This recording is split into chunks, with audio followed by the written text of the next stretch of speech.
mic. Do I need to switch on? It's on.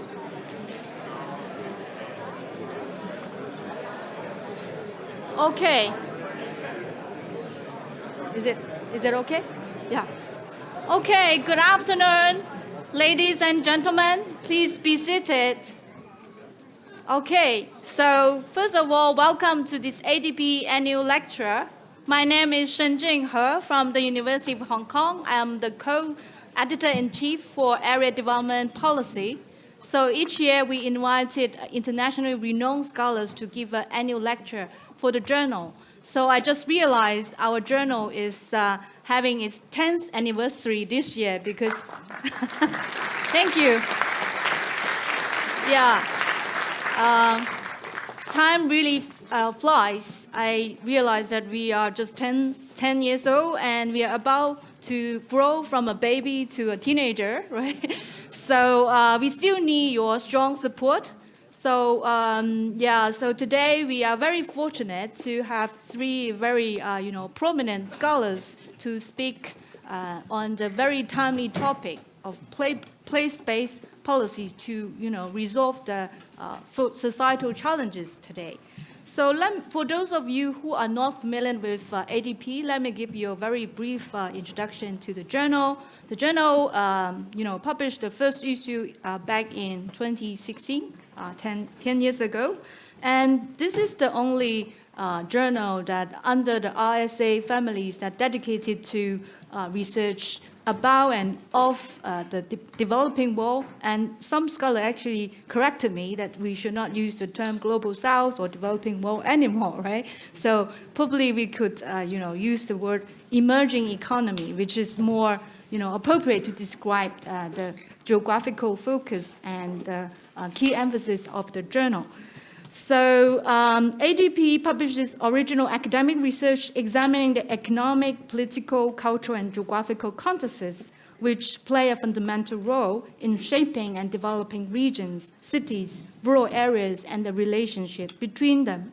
So ADP concentrates on issues related to previously, we mainly focusing on the greater BRICS region, but now we are also focusing on the emerging economy and also the dialogue between the more developed world and the developing world as well.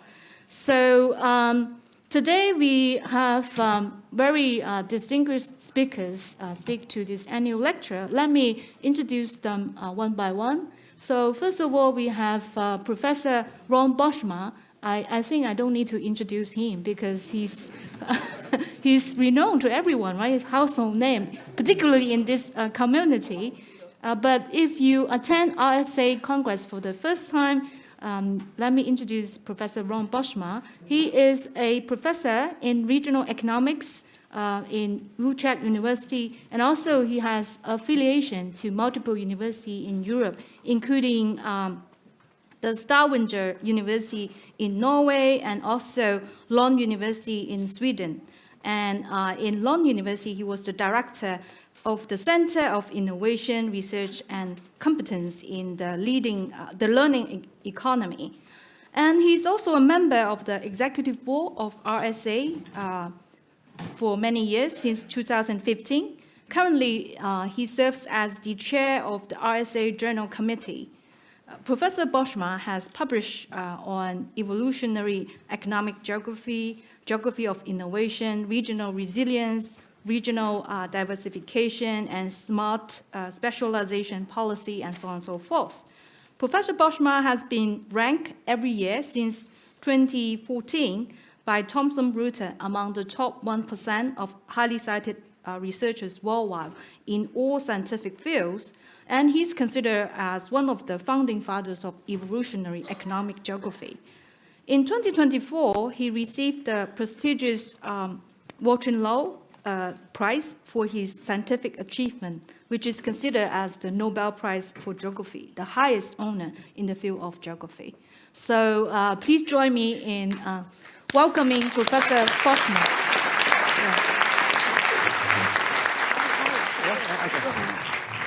Should I also introduce? Well, I think they heard already. I mean, maybe John, you can skip. Yeah, let me do it in one go. So apart from Professor Boschma, we also have two distinguished scholars serving as the commentator for Rom's talk. First of all, we have Professor Simona Marino, who also gave a plenary speech this morning.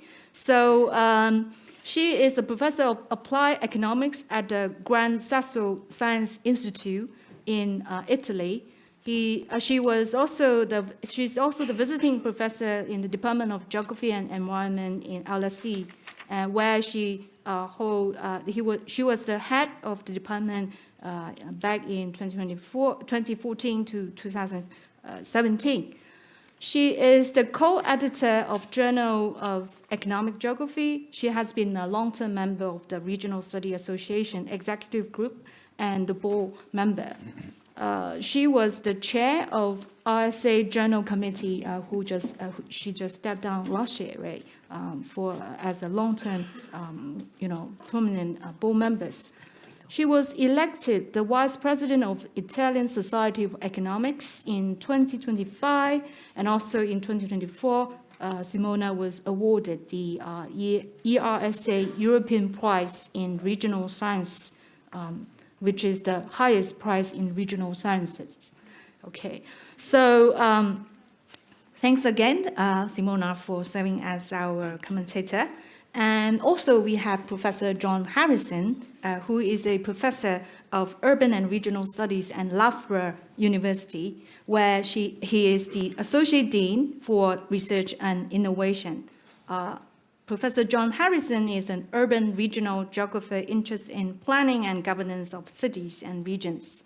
John is the deputy editor-in-chief for Regional Studies, one of the flagship journal for RSA, and also the section editor of Urban and Regional Horizons. He recently published multiple books, particularly this Planning Regional Futures and Region in Evolution, a history of regional planning. I think you have a feature session that introducing this book. So without further ado, let me give the floor to Professor Ron Boschma. Over to you. Thank you.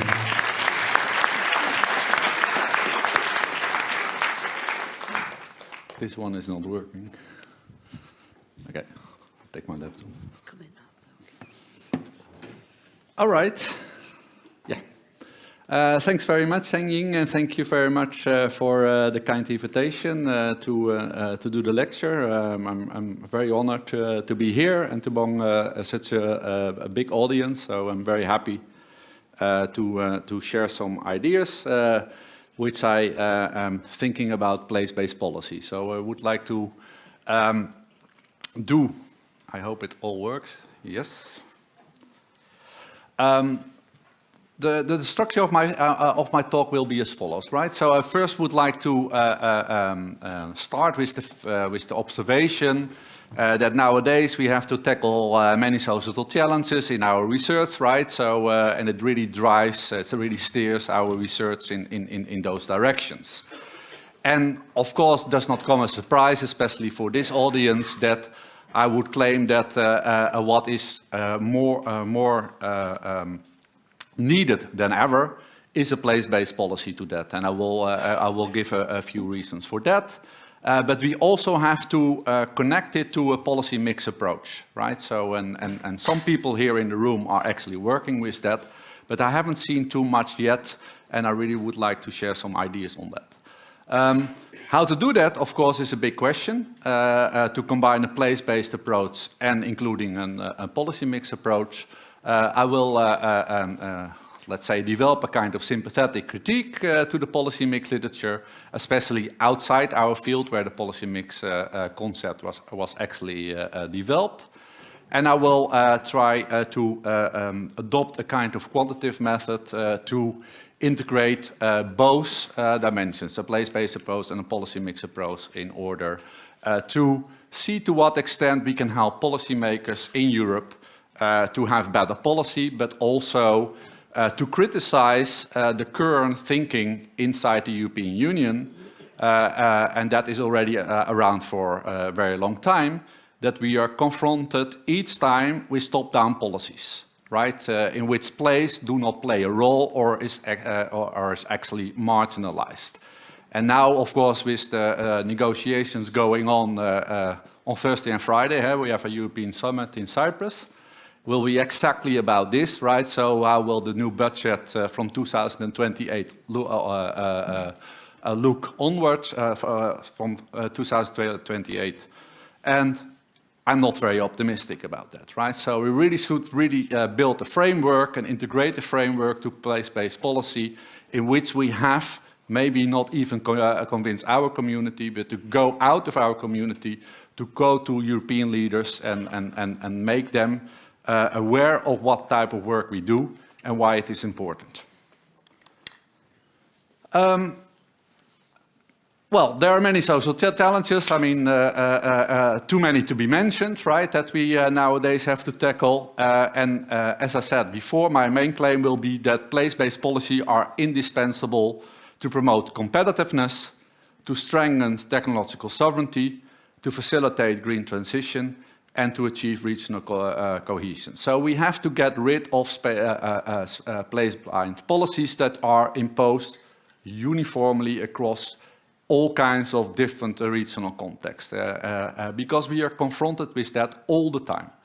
And we have to instead develop place-based policies that are tailor-made, that are made region-specific in terms of the needs that are formulated at the regional scale, the opportunities that are available to each region, which differ from region to region, but also the type of bottlenecks that we have to address when developing regional innovation policy or policies that address those social challenges. So it is a call for a bottom-up rather than a top-down policy, which I think stands very much in contrast to what is happening nowadays in Europe. If we look at the competitiveness program, in which a lot of funding is going in the near future, it's already happening, on strategic autonomy and the Green Deal, and we really have to rethink and reconsider. So why place-based policy on competitiveness, right? I guess many of you have read the Draghi report, well, maybe not all, because it's a very long report. There are 2 volumes, a more popular one and a more, let's say, comprehensive one that is doing also a lot of analysis. And what we all know from the Draghi report, which has been fully embraced by the European leadership, is that there is little recognition of geography at all, right? Which is quite shocking because Europe was built on regions. Cohesion policy was the main pillar of European policy.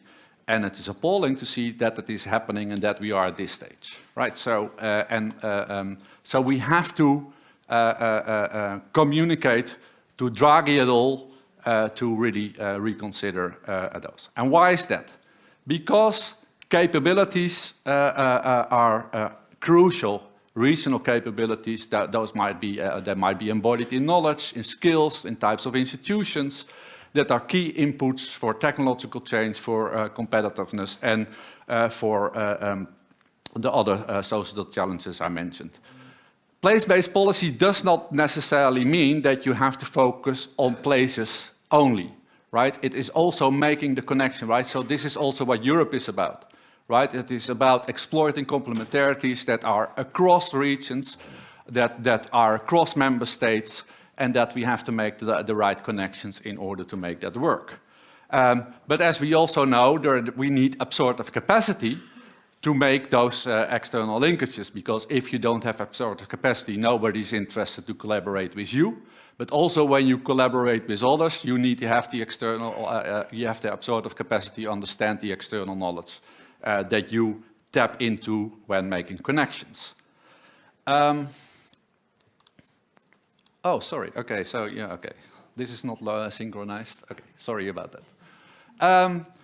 So regional capabilities should provide directionality policy, and this is what we have to communicate to the European level, because they conditions which opportunities are more feasible to develop in a region, and also which type of social challenges should be taken up realistically by what region, right? So it is not necessarily the case that all regions should do the same and taking up the same societal challenges, as if we can just oppose a top-down model, right? So what we tend to forget, and what Draghi especially forget, is that opportunities are everywhere in Europe. But they differ, of course, in nature. So every region has opportunities, but they widely differ because of the capabilities that have been accumulated in the past. So, of course, that gives a really good rationale for that we should avoid one-size-fits-all policies. Draghi is actually recommending that we, obsessed by the competition with the US and China, that we have to go for superstar regions, and that we have to concentrate all the excellence there is, and therefore we have to forget about other regions. And that is a huge mistake. So we have to activate potential in every region that have remained unexploited so far. Other societal challenges, right? Technological sovereignty, right? So it's of course there's a lot of confusion about the topic, about the concept. Suddenly, in the past, of course, globalization was always good, right? And we were trying to take the benefits from that. And now suddenly it becomes a problem because we have created dependencies and we have to do something about it. So when we look at technological sovereign policies of European countries, there's a very nice paper, I think it's still a working paper, by Lee et al. In 2024. And not unexpected, if you look at those technological sovereignty policy strategies that are proposed, they all look similar. They all go for the same. They go for cybersecurity, they go for AI, and all of that. And despite the fact that countries might have very different capabilities, and that has not been taken into account at all. So instead, what we should do, and what we should tell policymakers at the European scale, is that policy should be differentiated and should prioritize activities in which countries have strong regional capabilities. So it should be place-based. If not, we can never get out of this technological dependency on the US in Europe in terms of digital technology. So we really have to do our homework first and see where the capabilities are that should be activated in that respect. Of course, this is not to say that regions should strive for technological autonomy, right? That would be foolish to say, right? So you can even imagine that if you have the globe and there's just one region, which is the globe, nobody is depending on nobody. Well, if you go down the spatial scale, and the lower you go, and when you go to the neighborhood level, of course, it would be ridiculous to say that every neighborhood should be technologically autonomous, right? So we should also think carefully about what is the relevant spatial scale in that respect. Also, technological sovereignty contains, of course, a very political governance element, in the sense that what we know, of course, and many of us are doing this type of studies, is that regions often do not have the autonomy or the political power or the administrative abilities or the quality of government to implement technological sovereignty policy. So that should be taken into account when we account for those regional capabilities as a point of departure. Even more so, if you go for sovereignty policies, it means that you have to connect different policy domains and you have to create a kind of policy mix. But most of those policy domains, of course, are run by countries, not by regions, right? So we have to take that into account. We don't have to be naive, but what I still think what we should do is take regional capabilities as point of departure when implementing these sovereignty policies. Okay, green transition, all the societal challenges, right? So again, the same story. No need for top-down policy, like I feel that the Green Deal is very much part of that. We have many people here in the room that have advocated the fact that regions should play a critical role in the green transition, and there might be 3 reasons for that. One is that the climate change, of course, affects regions differently. In economic terms, in environmental terms, some regions are more vulnerable, and the types of vulnerabilities are different from regions to regions. But also in social terms, right? If you think about the just transition, so that is already a big reason why we should think about places and do that at that spatial scale. But also the green transition tends to unfold differently across regions because enabling and constraining factors are often place specific, right? So that is that might be the right way for interventions. And as I said before, the political and institutional capacity to actually do something about the green transition also very much varies across regions. So regions, again, play a very important role. Now, another reason why that is that, and I don't think I have to convince this audience here, is that place-based green policy should engage more directly with regional realities on the ground, which means empowering local people, listen to the needs and the problems they face, and try to tackle those. If not, we run the risk of fueling green discontent and making lagging regions perceive green policy as something that is imposed on them, as something that is in which they have no influence, in which they have no ownership, and therefore they feel they see it as a threat instead of something that could really help them and make their region better, in this case, greener. Again, it does not say that all green policies should be place-based. Yeah, of course, it's the global challenges that we have to face, and we have to coordinate action, first of all, and most of all, at the international scale, and do that. But it should be in hand with a place-based policy. All right. Now, so place-based policy is super important to really account for these societal challenges. I provided a number of reasons for, in terms of 3 societal challenges that we all work on and that we are worried about. But we should also be not naive and also follow a kind of policy mix approach, because all of those social challenges are super complex, are complicated to confront. And therefore, we need to not just take one policy measure and think and then expect that it should be effective. But of course, it should be, there should be a whole policy mix that should be aligned in order to have an effective policy. And the policy mix literature is very explicit about that, right? So it's saying, yeah, you need to have a coherent mix of policies, because a policy can only be effective when it is in tune with other types of policies that are already set in place.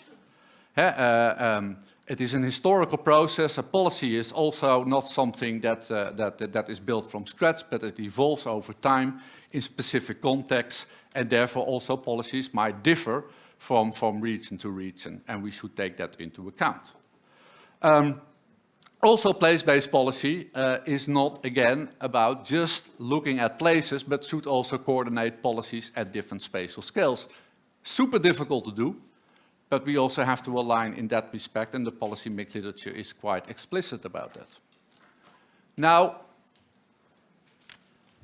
that sounds nice, and I think there's a certain logic behind that, but at the same time, what I often observe in the policy mix literature, again, outside our field, I don't see it that much in our field, but outside our field, is that you predefine a kind of optimal model of policy mix, right? So you're gonna say, like the Green Deal, right? So you sit in Brussels and you think about, okay, what type of policy should be coordinated? Which policy should be aligned? And when we come to an agreement about that, then we're gonna impose that on all regional contexts. That is wrong to me, because this is a very functional approach which runs the risk of being ahistorical and acontextual, right? And we should do something about that. So many of those policy mix studies right now that are actually being carried out right now, they provide many key insights, but what I would like to do is go also a bit beyond case studies and try to go for a more formal approach in which we're going to see to what extent we can look at to what extent policy mixes can really make a difference in a certain regional context, but that might differ from region to region depending on the context where you're going to apply. But that, of course, makes that we have to address two crucial questions. First of all, how to assess systematically complementarities between policies and whether there is a good or bad fit between existing policies in regions, right? So if you implement a new policy, like a new green policy measures, to what extent will it fit the existing policy? That is easy to say, but might be quite hard to identify. And secondly, if that can be done, how to assess systematically the extent to which these existing policy mix conditions policy change in regions. So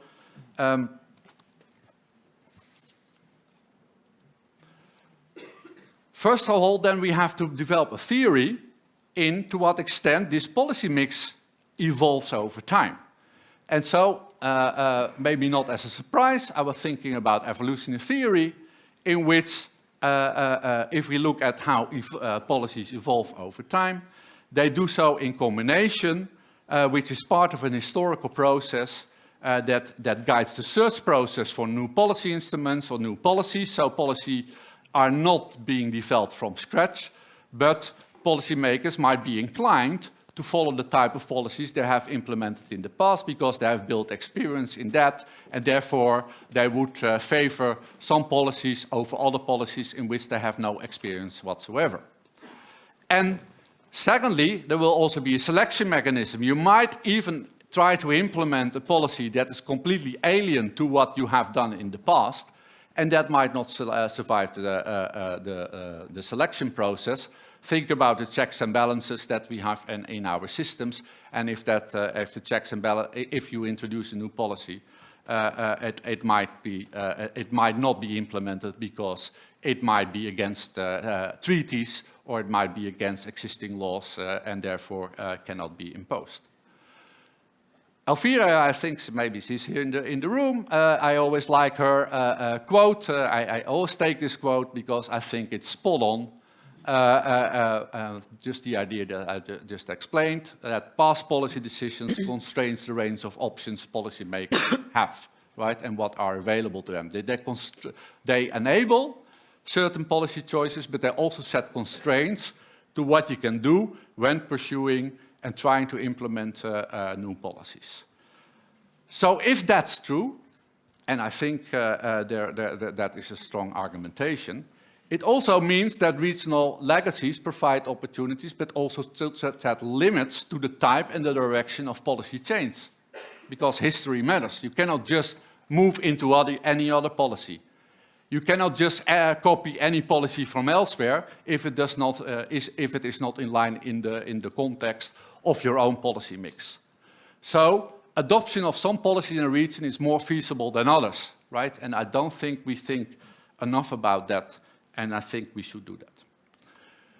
What I propose is a framework to actually do that, and it's kind of data-driven approach, but I think it's worth to try out and to see to what extent we can actually learn from that. It's an analytical framework in which we go and identify systematically complementarities between policies. And just one method of doing that is co-occurrence analysis, in which you're going to see to what extent if you build portfolios of regions, of countries, it might be policy measures or it might be policy objectives, and you do that for all countries and you do it for all regions, and then you do co-occurrence analysis.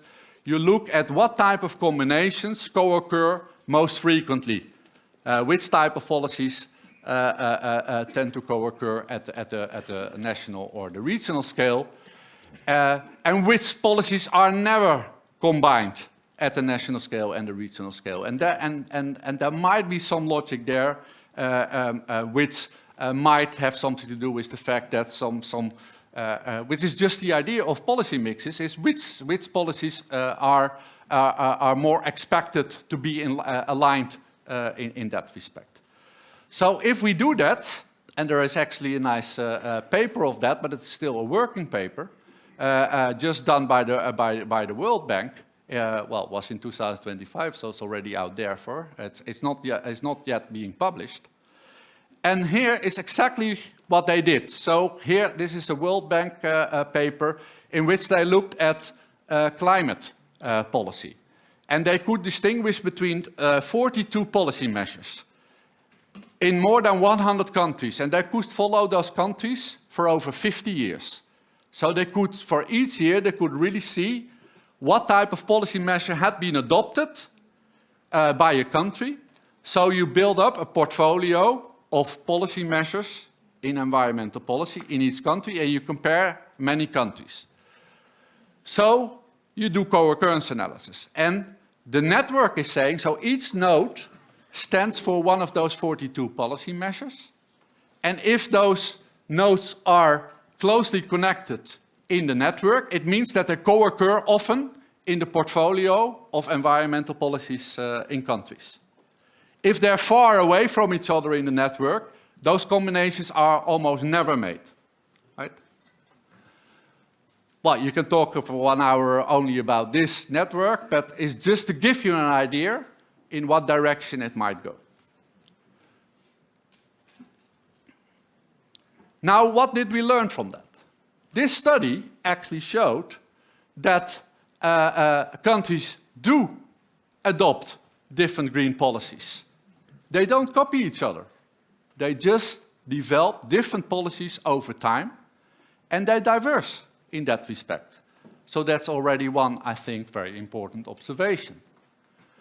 Another big question about this quite ambitious research program is to what extent do places then adopt coherent or fragmented policy mix? Which policies do they mix? And is that coherent or not? Because that is one of the main questions in the policy mix literature. Is it coherent? Because if it is coherent, it can become effective. And it will lead to a good performance, in this case, a green performance. And to what extent is coherence of policy mix good or bad? Because it is not, so the policy mix literature might say, well, yeah, you need a coherent policy, but you can also think about the very corrupt country which is very much aligned, and all policies are very coherent in that respect, but of course it would lead to, well, most likely to a very bad performance in that respect. So that is also a thing that we have to think about. But more importantly, what I think is very exciting about this literature is that we can actually define to what extent there is directionality in new policy adoptions in places, right? So so there might be some regular patterns that we can observe in the data from which we can learn something. And also, to what extent are places more likely to adopt new policies that are complementary to existing ones, because that is what we expect. And again, back to this working paper by the World Bank, this is exactly what they found. It's a path-dependent process. So when countries adopt new green policies, it's very much aligned to the type of policies they have carried out in the past. They do not deviate too much from that. So there are trajectories, there are policy trajectories over time, and then for us it's up to how to characterize those particular policy trajectories, right? So, and I think that is a very intriguing and very interesting question that we have to take on. Is it possible to define policy opportunity spaces, right? So what if we look at the regional context and the histories that the regions have gone through, can we really identify what type of policies are feasible, which type of policies are completely not feasible and therefore should not be taken on board? And therefore, a top-down policy, again, going back to my introduction, would never work in that respect. And last but not least, would be a final question that would be very relevant, is to what extent do those policy changes that countries or regions actually make, have an effect in places. And there's a very bright student, a PhD student in Oxford, who actually run already some analysis on that, and find that policy experimentation, so kind of a bit unrelated but not too much, when introducing new policy in a region, had the best outcomes in terms of green policy, of green performance. Right? So it brings on the table the question to what extent you can deviate from the past policies you have implemented, you have adopted in the past. And if you deviate a bit from that, whether that would bring better performances than staying very close to what you have been doing, because it might also result in a very political lock-in, which might be also detrimental to the type of policy objectives that you want to pursue. Okay, I thank you for your attention. Oh, well, okay. I thank you for your attention. And I'm just happy to share that after a long, long trajectory, at least part of those ideas have been accepted now in regional studies. So I'm super happy about that. So yeah, and but it's not yet online, so you can also go to the working paper if you want to know more about that. So thank you very much for your attention.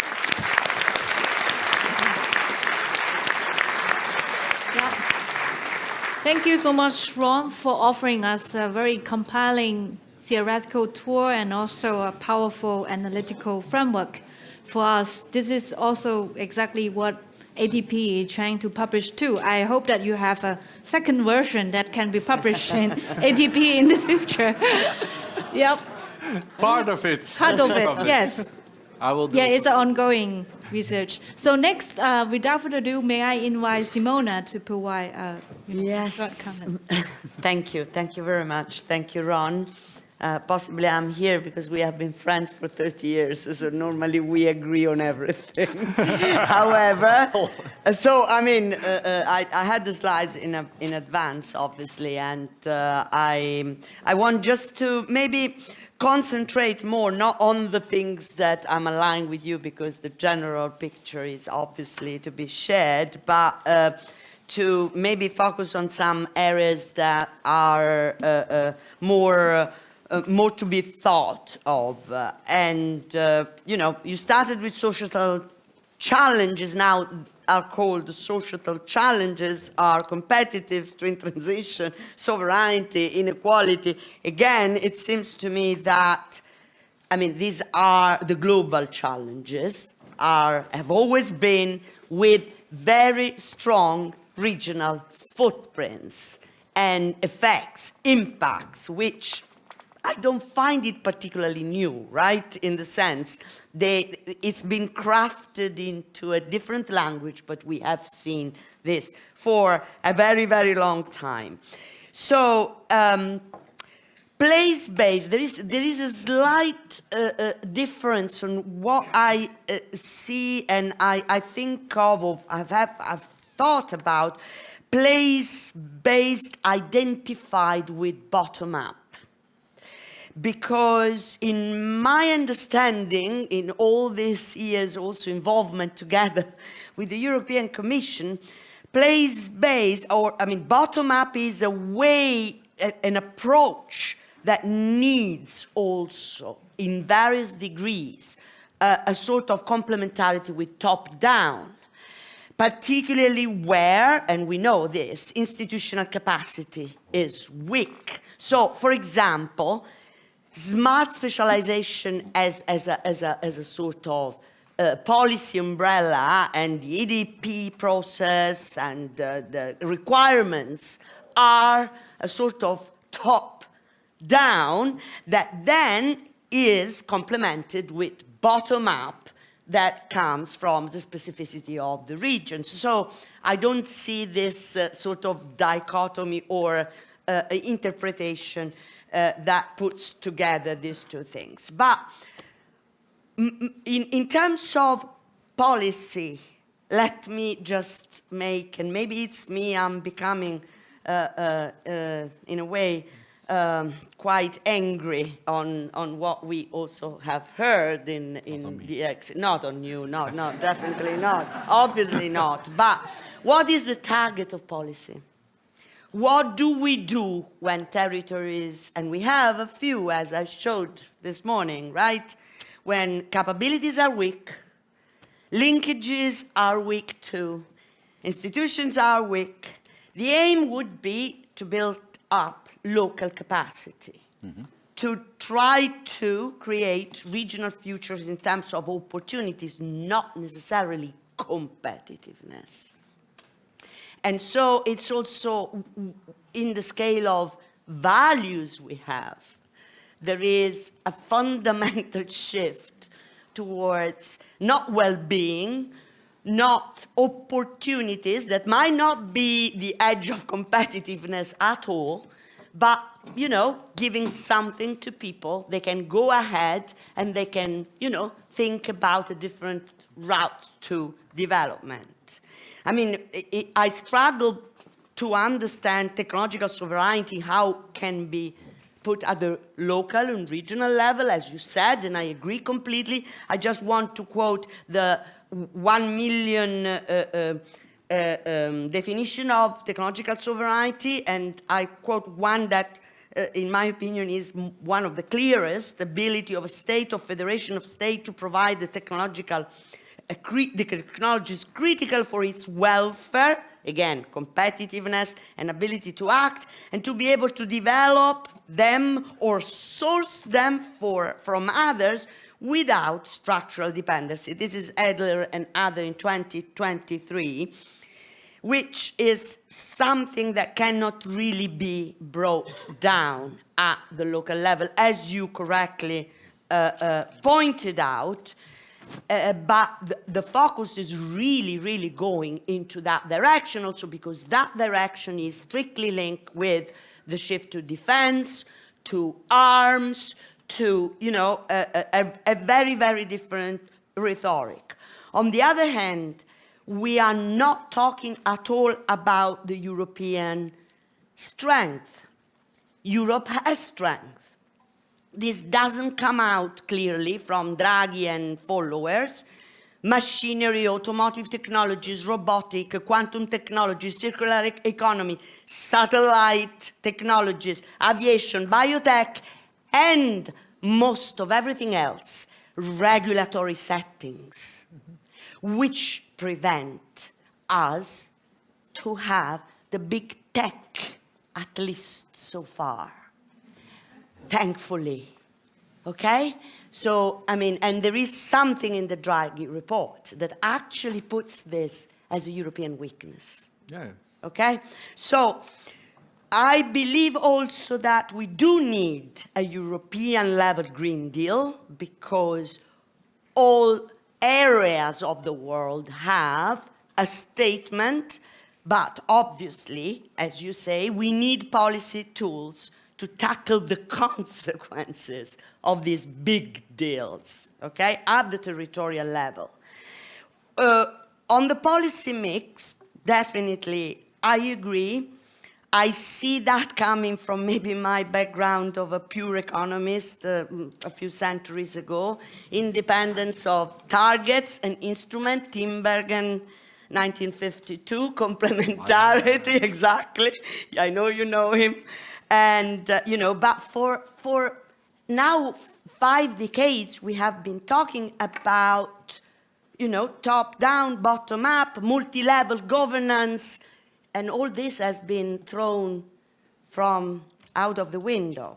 So to finish here, and one thing, Ron, although I wouldn't choose the World Bank to talk about place-based. World Bank? World Bank examples. Yeah. I'm refreshed to know that they are discovering path dependence. So that's a good point. But I wouldn't It's a working really paper. choose. Yeah, no, I saw it. I had a look at it. But I mean, you know, finally, I mean, the basic argument is, it is really at this point good that we criticize what cohesion policy and all the reforms that I was talking about this morning criticize this framework at a time when it's going down the drain, because this is what is happening, and we can shout as much as we can, but I think it's anyway going down the drain. Do we really need to align our understanding of regions, of territorial inequality, align it to their obsession on competitiveness, sovereignty, strategic autonomy, defense? I'm not sure that that is the right thing to do. I read more and more that cohesion policy has been a redistributive policy in a, totally, discarding way, but we do not have evidence of this. It has boosted, paradoxically, the strong regions of Europe, precisely those that have capabilities, good institutions, and therefore overall competitiveness of Europe. At the same time, however, trying not to forget about the left behind places which now will be forgotten. Yes. Thank you.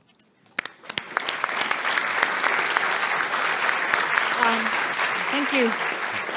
Thank you so much, Simona, for this very thought-provoking commentary and also insightful sharing. So that will make an excellent commentary to be published along with Ron's paper. Yeah. Did you already publish? Yes. Oh, no. So let me listen to what John has to say, and then we will invite Ron to respond to both Simona and John. Thank you. Yeah, and thank you, Shenjing, and the editor of ADP for the invitation to participate.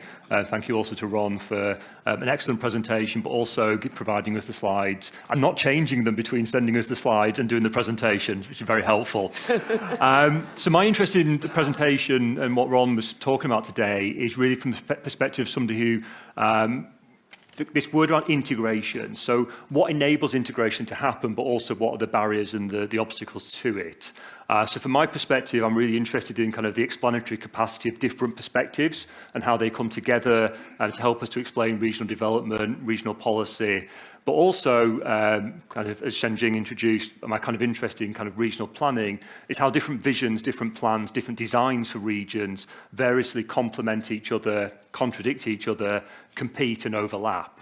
And I think it's really interesting, kind of this focus on the policy dimension that Ron's presented to us this evening. I think those four words are really important. So complement, contradict, compete and overlap. And that really, for me, gets to the kind of the hub of what we're thinking about when we talk about integration. We can obviously add other words, but I think in the context of ADP, we're thinking about the words area, development and policy. So for me, that is, and I'm going to talk through the lens of regions, regional development and regional policy. There are clearly other words and ways we can do that, but if we're going to try and bring coherence to kind of our understanding of regions, I think they kind of really frame some of the kind of critical questions about how we think about integration and where it happens and the reasons why it maybe doesn't happen as much as we would hope so. I think what really excites me kind of in terms of the presentation is that the way that you kind of cover all three aspects. So there's area, there's development, and there's policy. Mere mortals like I just try and do one, and I'm not sure I'm very successful at that. So to actually speak across all three, so area, development, policy, but also regions, regional development, regional policy, is something that, yeah, let's be honest, is slightly scary, but well done. And I say that because to have the ambition to do that is important. We need people and we need to be ambitious in terms of our research, not to focus in on the minutiae, but often to step back and think about some of those bigger picture questions. So the other aspect of that is that I want to say well done in the sense that it was accessible. I don't know, many people might have been to presentations similar to this where people try and take on these kind of ambitious challenges and it's inaccessible. And I think one of the great strengths of the presentation, and I look forward to reading the paper, is the accessible part to it. So, with all the positive things, my role here is not just to do positive commentary, it's to kind of offer some constructive critical comments and some thoughts to feed into it. So I'm going to feed my kind of thoughts in around two words, or two comments summarised in the words who and how. As someone who frames their research around questions of what, where, who, how, why, and finishing with the kind of what I would call the critical question, the so what, or what is at stake, I think the structure of the presentation it was kind of really complementary and What I really liked was that you start out with the what question, the societal challenges, and also the policy challenges. You also cover the where, so this is very clearly framed around a kind of an EU context, but it's a framework and an approach which can be considered and stress test across space and across scale. The thing that really stood out for me, though, was the 7 slides addressing the question, why? I think it's the one that we often as researchers overlook. It's important to us, but we don't always articulate it as strongly as we should do. But all of that gets to the one that I think is the critical one, and it's the word how. How do we go about this? How do we do it? So I was really drawn to the slide where you talk about the kind of evolutionary framework on place-based policy. If I'm being critical, I would say that you could argue that some of the how questions actually return to questions of what and where. So how does the policy mix of regions look? Is a case of which policies or what policies and where that mix is being observed. How different is the adoption of policies in regions? How coherent or fragmented is the policy mix in regions? This is not issued as a kind of criticism per se, it's more maybe a note of caution that we can ask how questions in 2 different ways. Yes, before we can get to the crux of this, we absolutely need to identify which policies are often or never combined in regions and at the regional scale.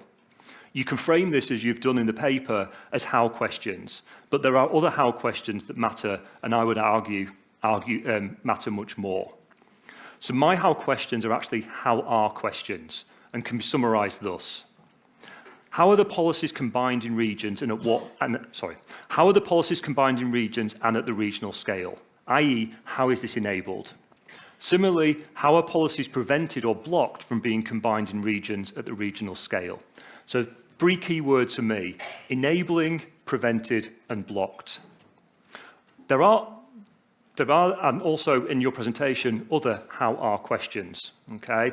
So I think that's what we need to be asking, not in place of the how questions, but as 2 sides of the same coin. I'm actually really pleased in the presentation you said that there were 2 critical questions, because they're the exact same 2 questions that I've got written down in front of me that I think it kind of really get to, not the kind of the how questions that could also be reframed as kind of what and where questions, but the how to. So you emphasise the how to assess systematically complementarities between policies and whether there is a good or bad fit between existing policies in regions. And also how to assess systematically the extent to which existing policy mix conditions policy change in regions. I think those are fundamental questions. They go beyond how, which could be deferred back to a what and where question, to the how to. How do we go about doing this as researchers? It gets to your final slides. So your final slides are really about what's at stake. And you get to this really critical question that you touch on, which is coherence of policy mix good or bad for regions? And I think we got a sense of what you thought on that, but I guess the question for me is, you presented the 2 extreme versions of kind of policy coherence in a policy mix, and then the extreme version. But what do you see as the answer to that kind of key question, all right? So I guess I've pulled the pin on the grenade there, so I'm going to move back to kind of more comfortable ground on kind of the how and the who questions. So, how are the policies combined in regions and at the regional scale, i.e. how is this enabled? And how are policies prevented, blocked from being combined in regions? This for me is the critical gap. It also leads to the question which I think the presentation was fairly silent on, and that is the question of who. So I think in the presentation you refer to the EU, you also mention at times the World Bank, but I think the key question is who or what is doing the enabling and the blocking. So I'm sure I'm not the only person that noticed on your opening slide of the presentation, you very explicitly say you're in search for a quantitative method. And I think that kind of ties up with the kind of the how questions that you present in the presentation. So what I'm trying to say here is I'm not pitching a qualitative against quantitative kind of perspective. In the spirit of your title, which is around an integrated place-based approach to societal challenges, I want to try and pitch the complementary alternative. So searching for a quantitative method helps address the how questions that you ask, but I would argue that it will not help address other important how are questions, which a search for qualitative methods would potentially generate and lead you towards. So if we have these 2 additional how questions and we turn them into who questions, where the who becomes active rather than passive in the in the research, I think we get to a kind of additional point, an additional kind of lens, where we still end up back at the same place, asking the critical question of what's at stake, but we arrive at it in a different way. So the questions of how are policies combined in regions and at the regional scale becomes a question of who or what is doing the combining, how are they doing it, and critically, why are they doing it? The question about how are policies prevented, blocked from being combined in regions becomes the question who or what is doing that preventing and blocking, how are they blocking it, and why are they preventing it from happening? Ultimately, I see this as kind of the complementary alternative because you can't do one without the other. And I think what you outline in terms of the co-occurrence is one route that gets us to that critical question. I think there's a separate pathway, which is then the complementary alternative, that is really important for how we go about this. So to conclude and try and bring it together, I'm excited about the how questions you're asking, and I think the co-occurrence approach that you presented for us is going to be really helpful, but it also does exactly what all good research should do. It generates other questions and provides inspiration for others to build on. I think you've done that, and I'm definitely in on that, and I'm sure in the audience we're equally inspired in terms of how we can take this forward. I'm also really excited to see this being badged under the ADP banner. As I said at the outset, to speak across area development policy or regions, regional development and regional policy is no mean feat. But my comments highlight, probably somewhat unsurprisingly, that perspective and vantage points matter. As a qualitative researcher, it was the first thing that I saw in the presentation, and therefore I'm also conscious that the way that I would approach this is kind of inspired or shaped by that. And I think that's what's at the heart of the journal, ADP, and something that we need to be aware of. But we often assume with area development policy that the context and the perspective and vantage point is around diverse geographic and spatial perspectives, but it goes beyond that. I think what you've done is you've provided a framework for us to think about that's accessible for engaging in comparison across space and scale. And I'm really kind of excited to see, I suppose, the responses that we get in relation to that.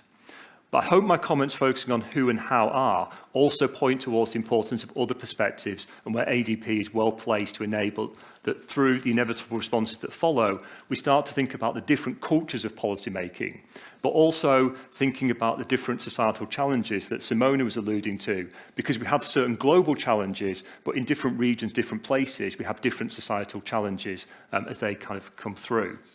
But I think it also reflects, and I'm conscious that my feedback here and comments do, it also kind of reflects who the people are who are doing the research and where we're doing it from, and the perspective. I think we've always got to be conscious of that. So I'll leave it there. Thank you.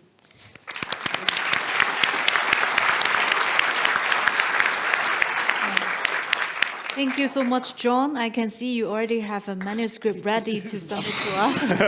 And your comments are very thoughtful, also provide a framework for other, the audience to engage with Ron's work as well. So that is very helpful. So Ron, do you have any quick response to Simona and John?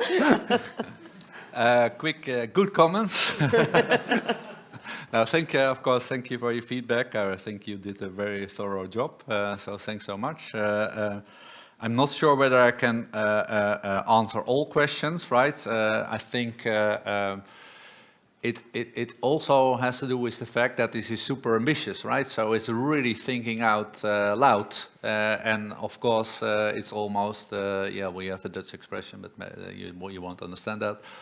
It's really about thinking wild and big, right? So, and then of course it makes you vulnerable, right? On many dimensions. So I'm completely aware of that, and now you get almost in panic and you say, oh no, there are many gaps to be filled, right? So and let's try to address this as soon as possible, but that of course takes very much time. So yeah, super pleased with the comments. I think they're excellent. Okay, let me just say a few things.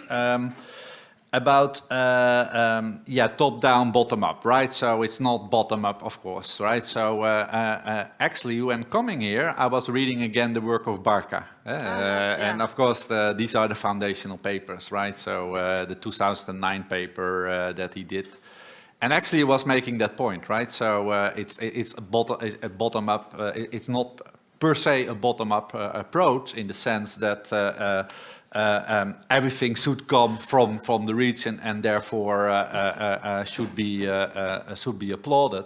But it is very much in combination with top-down policies, and there's an interaction between the two, right? So as long as and also there is the Bark et al. 2012 paper with I think Andres is there and Phil McCann.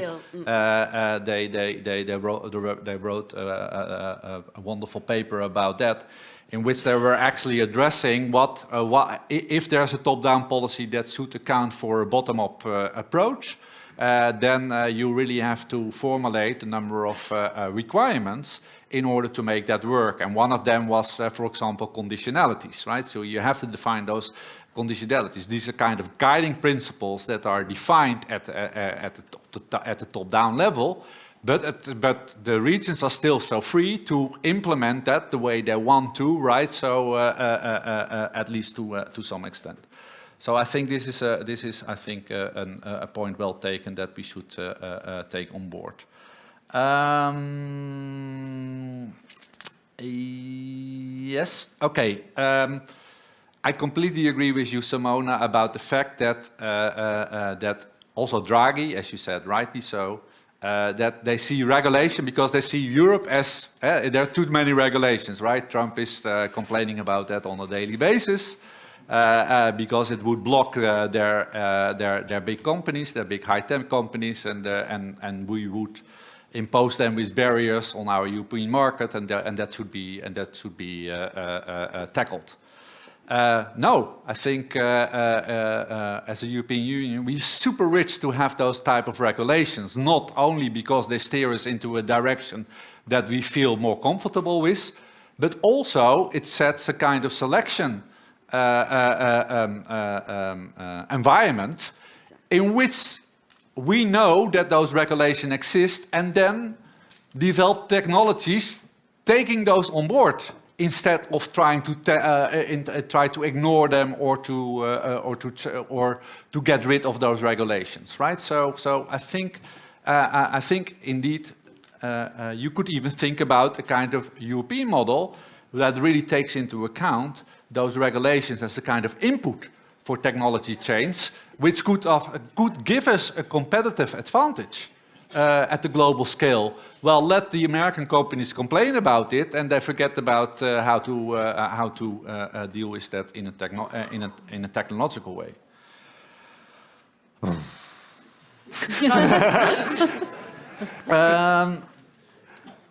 You could write another paper about it. Yeah, exactly. Okay, let me take. Sorry, Man, you made some excellent point. But we can talk about that. Yes. Okay, so John, perfect. I mean, I really liked. I was thinking about when you say, okay, in a way, also different types of policies are enabling them, but they might also block each other, right? So there might even be competition, right? So to different types of policies. I got a bit naive idea, I think, that I said, okay, but there are limits to policy learning, but there's more on to that process of policy dynamics that you outlined. So I think that was super useful. I have no idea about the mechanisms behind this policy dynamics, right? So I went into political science literature because that's probably the group of scientists that we should get in contact with. And I didn't find too much, to be honest. And that's probably because I didn't read all of that. Well, most probably that is the reason. But also it makes you think really what are the mechanisms behind it. If you have a good theory, right, then this is only it's a partial job, right? So it's what you would expect, what you think is more likely to occur, but why it occur and what type of mechanisms might be behind it. Is the second part of the scientific exercise that we have to do, right? And that opens up many questions how that might be done. So point very well taken. Yes, the who question, right? So the agents that are involved. I was thinking about that when coming here, right? So you have here a big community that look at agents of change, right? So and And that is even not only about policy, but it is about all civil society and all of that, political movements, social movements, citizens that participate actively in policies, in policy formulations, in policy objectives, but also the way policies are implemented. And that is not part of this, right? So let's be honest about that, right? So, and I was thinking about when doing this, how can we combine the two? And I think maybe a first step in that direction, I saw I love the work, for example, by Christian Wiens and Bernard Truffer. They do configurational analysis, right? In which they actually develop networks, right? In which they put agents and policies and regulations in the same type of network, right? So they include the agents in the type of networks I was talking about before. So maybe that is a way to go forward, to integrate the both, but you could also think about the division of labor. Right, so and that I think comes back to your other comment, right? So quantitative analysis and qualitative approaches, of course, they should be combined, right? So because the quantitative analysis that I propose leave out many things that are equally interesting, if not even more interesting. What is the process of policy? Who is acting? Who decides what type of policies will be dominant in regions, etc., etc., and that might also have very region-specific outcomes. So that is a big part of the way to explain policy change and who is in charge and what type of coalitions are formed and why and all of that, right? So, but this approach has very limited tools in order to do that, right? So indeed, yes, we should have complementary approaches in which we're going to combine quantitative and qualitative approaches. So I cannot agree more on that. Okay? Thank you. Thank you so much.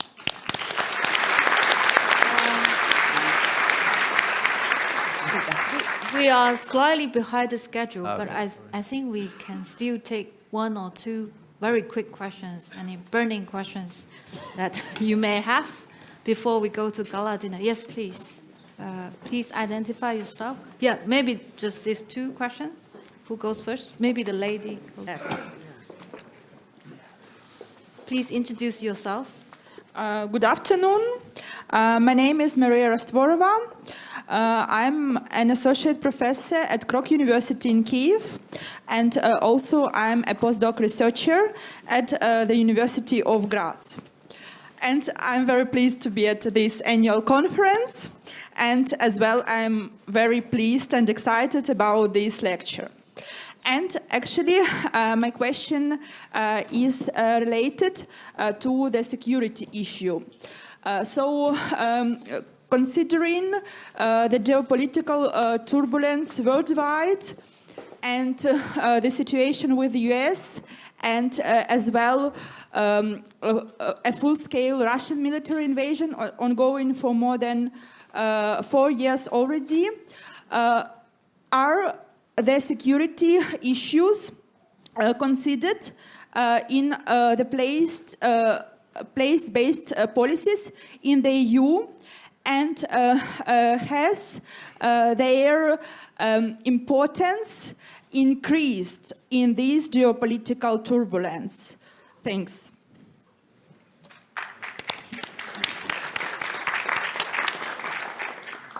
Yeah, okay, yeah, thank you. A very important question, right? So, yes, I think I'm not so sure whether place-based policies are really considered in that respect, right? So my argument is that they should, right? So first of all, that the security issue are there, the challenges are being formulated, but the way to work it out, I think you need the place-based policies and make because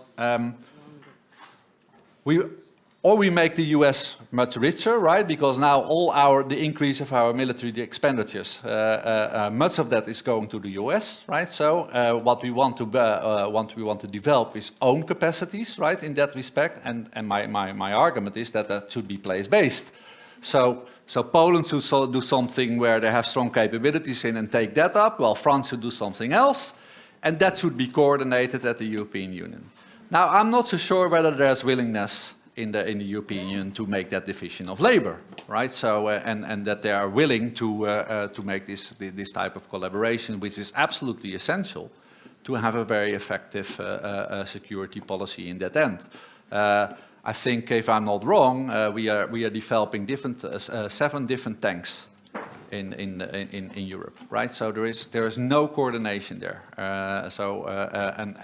And we have to integrate that. We have to coordinate that. And we have to exploit the type of capabilities that are present in different regions and try to activate those. I think that is super important. And the issue of border regions. Yeah, exactly. Border regions are really on the front, obviously. Yeah. And when we talk about security issues, right? When I'm in Poland, is a very different debate than when we do that in Ireland, right? So here also place matters. Okay, so one final question, please. Yeah, thank you, Dominique Forêt. So thanks all for the discussion. Place-based policy, so you mentioned it 50 times, right? And actually, this is a bit like a fetish also. Huh? You know, in the presence of the fetish, all problems are going to be solved. But then, I mean, we are missing probably, you know, a bit going deeper on what is a place-based policy, because if you look at the literature on blind place policy, we have a lot of studies on the toolkit, you know, the toolbox of what is a blind policy for innovation, you know. And you have all these papers. This is about patent, R&D tax credit, and our subsidies, etc. This is all place blind, and you have serious literature on this and evidence, etc. So, but do we have a toolkit for place-based policy, or this is more like a more large approach, or, you know, a sort of philosophy or logic? And maybe there is no really a toolbox. So what do you think about this? Maybe the nature of place-based policy means that there is no really a toolbox. Okay, Dominique. Or do we have? Let me just take a random example where a smart specialization policy, you might be familiar with that. There is a huge toolbox there. We have built up experience since 2014. So we are now in 2026. So okay, so of course in many countries it started a bit later in 2016 or 2017, but we really have acquired a lot of experience with smart specialization strategies, right? So we have collected an enormous amount of experience on place-based policies, right? So I think it was you, I think in your presentation that you were referring to the Prognos and reports in which they showed exactly when looking at the regional development funds, how they have been implemented and to what extent they have become effective. It's a huge policy toolbox, and it has already been done, and it is completely place-based.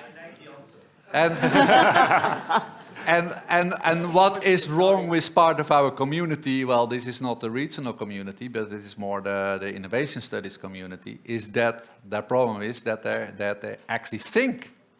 They don't think about geography, and they don't think about space.